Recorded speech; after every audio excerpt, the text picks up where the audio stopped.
Today I'm going to show you how I've been conducting burn tests for the new candles. I bought these container candles from Candle Science, and every time you buy new containers for your candles you have to conduct a burn test. I have 4 different candles. They have all been made with the same wax. I also use 12% fragrance oil of the nutmeg ginger, which is the scent that I've been using for my other burn tests. Here I have CD6 wick, CD7 wick, CD8 wick, and CD10 wick. These are all the wicks that I'm currently using.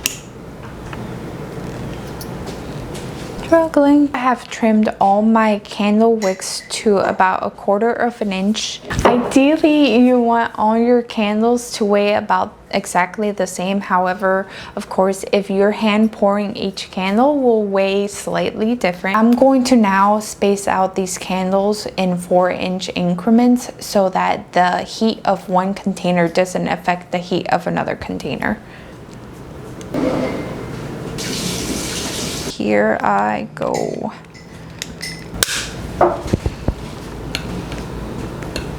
Now I'm gonna wait 5 minutes, and then after 5 minutes I'm gonna check the temperature of the glasses, and I'm going to check the flame height. And as I can see right now, CD8 is flickering and it's giving black smoke. That is not good. 75.1. Can you check that out? 74.7. What about 74.7.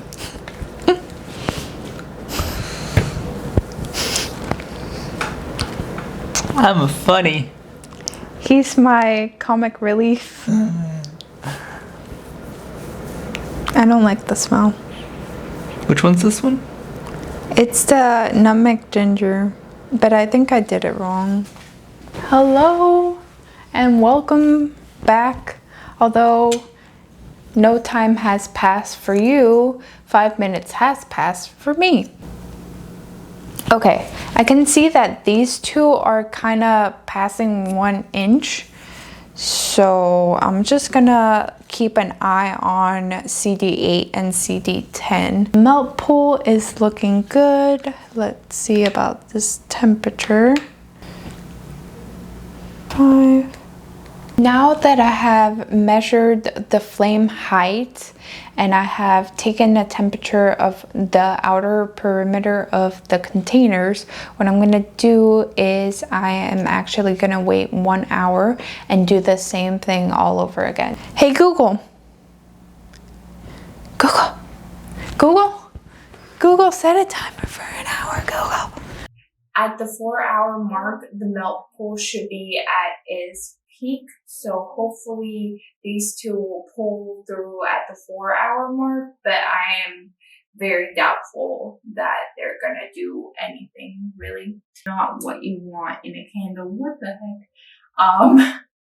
Yeah, it might be that my recipe was completely wrong and I might have to redo this, which, oh my gosh, if I have to redo this, I'm gonna cry. None of these are doing what they're supposed to be doing. It's so sad. Okay, anywho, I'll be back soon. These are what the candles look like after I burn tested them for a couple of hours. I do not like the way the vessel has turned black. As you can see, the candle wicks were very ineffective for this type of vessel. Even the CD6 cause issues. As you can see, the wax turned dark, and the wax is not supposed to turn dark, and it did for all of them, and that's horrific. So what I did was I bought other wicks to try out with these vessels, because clearly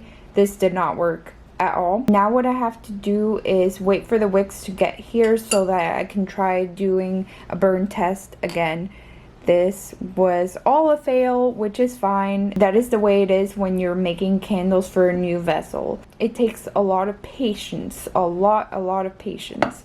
But I will definitely figure out a way to make these work.